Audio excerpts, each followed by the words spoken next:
সবুজ গ্রামের এক কোণে ছিল বিশাল সোনালী ধানের মাঠ। ভোরের আলো ফুটতেই মাঠে দেখা যেত এক অদ্ভুত কিন্তু খুব ভালো মনস্টারকে। তার নাম গাবু কিষান। গাবু দেখতে বড় আর শক্তিশালী, কিন্তু তার মন ছিল একদম নরম। সূর্য ওঠার আগেই সে মাঠে চলে যেত। তার বড় বড় হাত দিয়ে সে মাটি চাষ করত, ধান গাছগুলোকে যত্ন করে সোজা করত, আর আলতো করে পানি দিত। গ্রামের ছোট ছেলে রাহাত দূর থেকে দেখে ভাবল, ওই যে বিশাল মনস্টার, নিশ্চয় খুব ভয়ঙ্কর। কিন্তু কাছে এসে সে দেখল গাবু খুব যত্ন করে ছোট্ট চারা গাছ তুলে বসাচ্ছে। রাহাত লাজুক গলায় জিজ্ঞেস করল, তুমি এত কষ্টের কাজ করো, ক্লান্ত লাগে না? গাবু হেসে বলল, কষ্ট না করলে ফসল হয় না। আমি কাজ করি যেন তোমরা ভাত খেতে পারো। রাহাত অবাক হয়ে গেল। সে বুঝতে পারল এই মনস্টার আসলে গ্রামের নায়ক।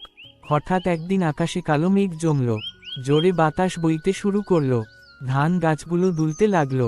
গাবু দৌড়ে গিয়ে নিজের বড় শরীর দিয়ে ধানের অংশ ঢেকে রাখল। সে সারা রাত দাঁড়িয়ে রইল, যেন ঝড় গাছগুলোকে নষ্ট না করতে পারে। পরদিন সূর্য উঠলে দেখা গেল ধানের বেশিরভাগই বেঁচে গেছে। গ্রামের মানুষ ছুটে এলো, সবাই খুশি। রাহাত দৌড়ে গিয়ে গাবুকে জড়িয়ে ধরল। গাবু মৃদু হেসে বলল, আমি শুধু আমার কাজ করেছি। ফসল কাটার দিনে সোনালী মাঠ ঝলমল করছিল, সবাই আনন্দে ভরে উঠল। আর রাহাত মনে মনে বলল, মনস্টার মানেই ভয়ঙ্কর নয়, ভালো মন আর পরিশ্রমী কাউকে আসল নায়ক বানায়।